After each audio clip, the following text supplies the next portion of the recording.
Olá, boa noite. Hoje eu trago mais um assunto sobre condomínio e que é de interesse, acho que da maioria das pessoas que moram em condomínios. É sobre as consequências da inadimplência, do não pagamento da taxa. Gente, tem que prestar muita atenção. Não deixa de pagar o seu condomínio. Se é cara a taxa, participa das assembleias, começa a conhecer e começa a transformar a realidade do condomínio. Porque tem sim muita coisa errada, mas as pessoas precisam participar para entender o que está errado, para fazer com que isso se modifique. Eu tenho trazido aqui bastante assunto, vários aspectos, em detalhes, eu tenho tentado explicar, porque eu tenho realmente o interesse de que as pessoas aprendam. Quanto mais pessoas souberem, menos coisas erradas acontecerão.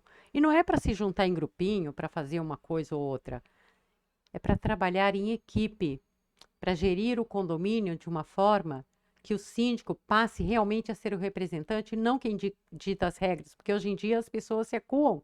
Quando o síndico fala, todo mundo fica quieto, e não pode ser assim. Existem muitos condomínios que a situação é bastante diferente, existe uma flexibilização para conversa, para discussão, mas em outros não. E, na verdade, são muitos, e a gente precisa modificar essa realidade. E a gente só modifica com conhecimento.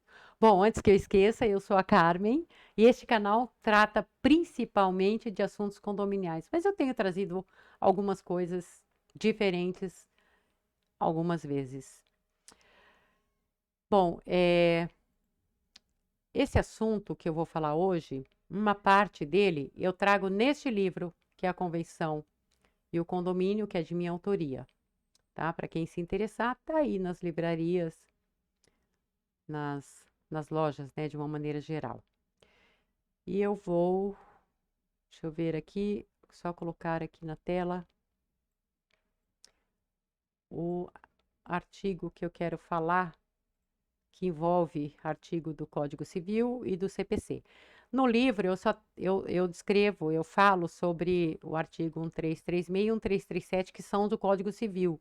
Eu não chego a citar o que eu vou falar hoje também, que é um artigo do Código do Processo Civil. Porque hoje, especificamente, estou trazendo as consequências de se dever o condomínio. Então, vamos lá.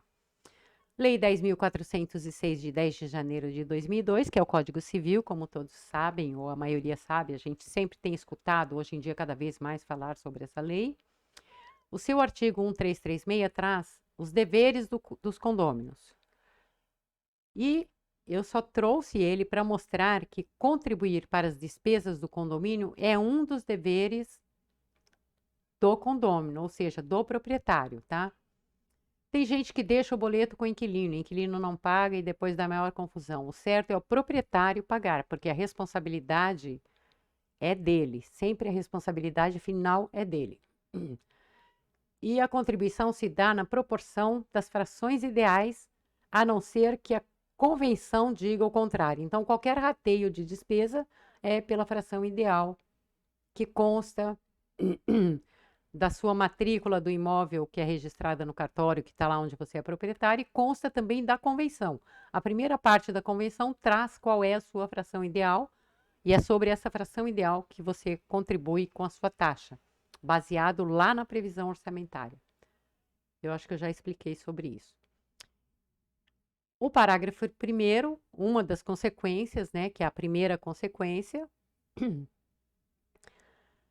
é os juros e a multa.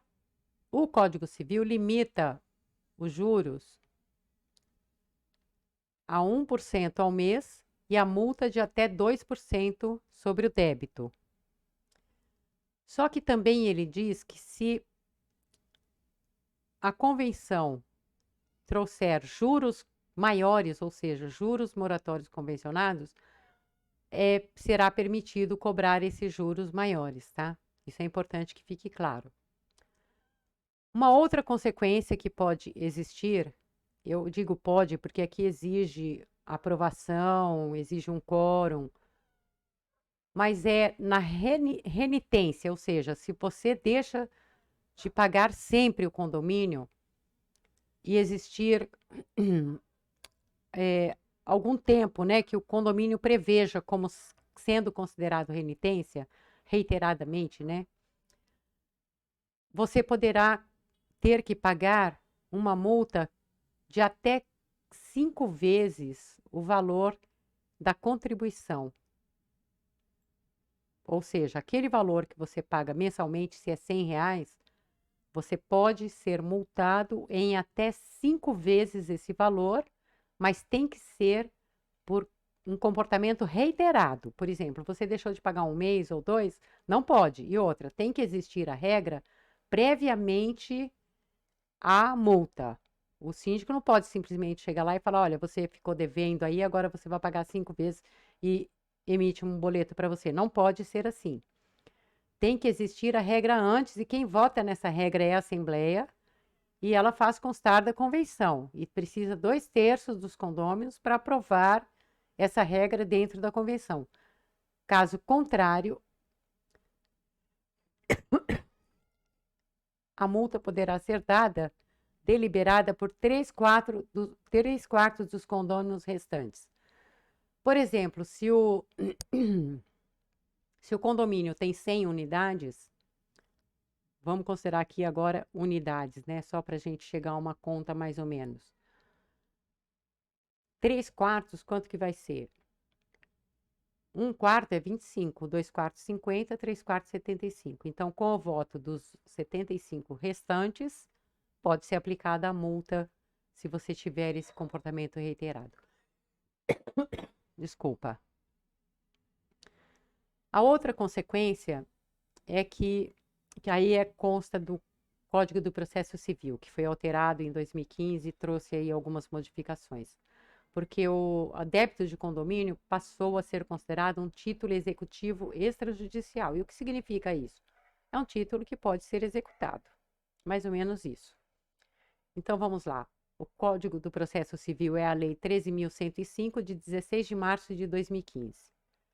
E o que ele diz? Inciso 10 desse CPC diz que o crédito referente às contribuições ordinárias ou extraordinárias de condomínio edilício previstos na convenção aprovados em Assembleia podem ser cobrados como título executivo extrajudicial. O que acontece nessa cobrança?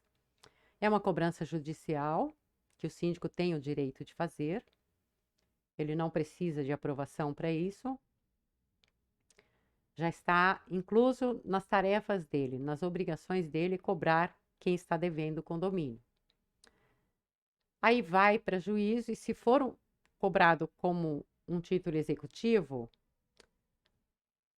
quando o juiz passar a caneta, vamos dizer no termo popular, a pessoa terá 3 dias para quitar essa dívida. Se não quitar, ele vai buscar verificar nas contas que a pessoa tem conta se tem o valor para quitar o débito. Se não tiver, automaticamente já acontece a inscrição lá do seu imóvel para ir para leilão, para na venda quitar o débito de condomínio.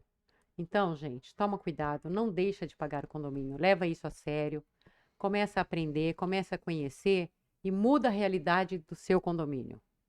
Porque é verdade que existe muita cobrança excessiva e são os condôminos que podem alterar essa realidade. Então, vão atrás de conhecimento, vão atrás de informação e vão, sei lá, mudando, vamos aprendendo e vamos mudando isso devagar. Precisa ser mudado. Com todos os problemas, por exemplo, que o Brasil vive hoje, condomínio não para de receber. É uma coisa impressionante. E não há perdão para dívida. O que acontece é o que está estabelecido na lei. Isso as pessoas seguem. Agora, é importante também dizer que o síndico, se a pessoa faz um acordo extrajudicial que é fora do juízo, o síndico não tem o direito nem a autonomia para dar desconto sobre as taxas em débito. Ele tem que aplicar os juros e as correções de acordo com a convenção ou de acordo com a legislação e que consta até do boleto. Normalmente, hoje em dia, é 2% de multa e 1% de juros, mas isso tem que ser cobrado. E tipo assim, você deixa, o condomínio vence hoje dia 10, faz de conta que hoje é dia 10, não é, mas faz de conta. Quando é que você passa a ser considerado inadimplente? No dia seguinte, no primeiro dia útil seguinte, ou seja, amanhã. Faz de conta que dia 10 era quinta e 11 vai ser sexta. Então, amanhã, o primeiro dia útil seguinte, você já é considerado um devedor, tá certo? Meu recado de hoje era esse. Espero que seja útil, que vocês tenham gostado, que tenha esclarecido aí a existência de alguma dúvida. Eu sempre cito aqui as leis. Vão atrás de ler. Não faz mal que vocês não compreendam nada. A gente começa a compreender a partir do momento que a gente começa a ler. E vai lendo e vai tirando as dúvidas e procura a legislação. Não procura muita opinião. Procura a legislação que você vai ter uma base bem firme sobre o que você precisa aprender. Obrigada por assistir. Se gostou, deixe o seu like, se inscreva no canal e até o próximo vídeo. Tchau!